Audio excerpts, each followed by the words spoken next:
In this tutorial, we'll take a look at how to get an object to follow a curved path, but not only just to follow a path, but how to keep itself aligned with that path. So say for instance, if you're firing a missile, you don't want the missile always to point in the same direction. You want to follow it along the trajectory of the path. Alright, so we have a cylinder here in the scene, so let's just cut this down to size a little bit so we have kind of an orientation with it when we put a path in the scene. Alright, and then I'll add a curve to the scene. A curve, a path right here.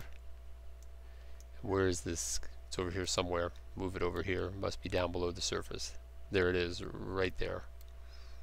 Alright, so we'll go and look at close at it. And then we'll just edit it a little bit. Edit mode. I'll grab that point. I'll just move this portion of the curve up here. Grab this point, move this one up here.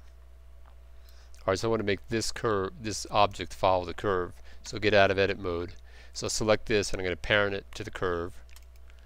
And with Control P, I'm going to make it follow the path. Like this. Now if I was to just press Alt A right now, let's see what happens. Well, it doesn't really look like it's following the path. But if you take a look at where the dotted line points, it points to this end of the curve right here. So what you have to do is you have to first of all set this at that location. So we'll look at it from above. Where is that? Oh no, there it is right there. Alright, so I'm just going to take it and place it right approximately there. Let me zoom in a little bit on that. Go into wireframe. And then I'm going to set it as close. Look at it. That's funny. That's kind of strange that the pointed line should be sitting right there, where it should be right at the end. So we're going to try it both ways. We'll set it right at the tip where I suspect it should be, but maybe the way it's parented it has to be set exactly there.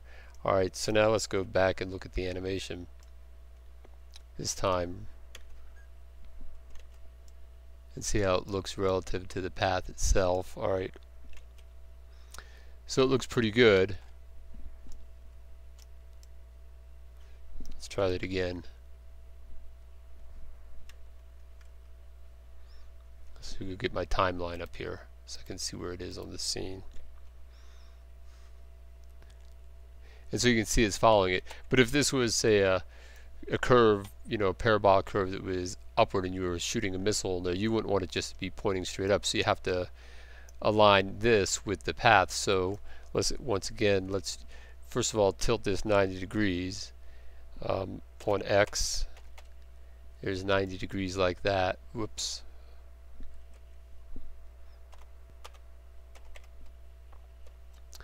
There. And then, so let's just,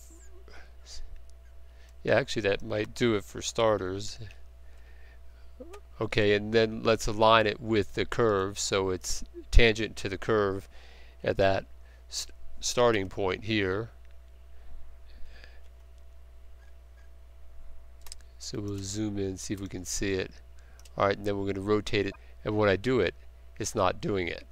So basically, if you notice, I'm set in local axis mode, so in order to change that I have to press R, Y, Y, and then rotate it like this. And I'm just going to rotate it so right at that location it's approximately aligned. That line's pretty good. He's pretty aligned with that for there. Well, it's good enough for the demonstration. And then when we run it, then it should actually be tangent to the curve the whole way. Let's see.